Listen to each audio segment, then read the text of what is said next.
Bone marrow transplant करताना आपण bone मॅरोकडून जे स्टेम सेल्स घेतो त्या दोन प्रकारे घेतले जाऊ शकतात. एक तर आपण बोन मॅरो करून बोन मॅरोमधून स्टेम सेल्स घेतले जाऊ शकतात, त्याला आम्ही बोन मॅरो कलेक्शन म्हणतो. किंवा कधी कधी आपण अफेरेसिस किंवा त्याला स्टेम सेल अफेरेसिस म्हणतात. तर ते अफेरेसिसमध्ये आपण एक स्टेम सेल कलेक्शनची मशीन यूज करून पेशंटचं ब्लड त्या मशीनमध्ये जातं आणि त्यातनं स्टेम सेल सेपरेट केलं जातं.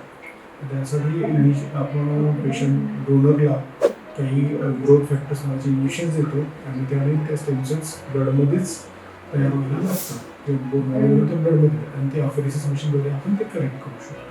त्याने काय होतं की डोनरला त्याने त्रास काही होत नाही.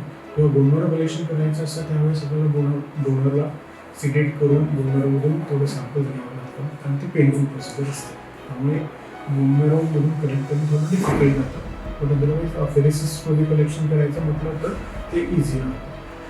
आता आपण बाकी कुठल्या दुसऱ्या पेशंट जरी आपल्या घरी फक्त जर आजाराचा पेशंट नसेल तर दुसरीकडे कुठले पेशंट असेल तर त्यालाही आपण डोनेट करू शकतो. रजिस्ट्री असते स्टेम सेल डोनर रजिस्ट्री, त्याच्याद्वारे आपण काही स्टेम सेल्स आपली व्हॉलंटरीली त्या स्टेम सेल्स डोनेट करू शकतो. डोनेट केल्यानंतर डोनरला कसलीही इजा होत नाही आणि त्या स्टेम सेल्स देऊन पुन्हा एका पेशंटचा आपण जीव वाचवू शकतो.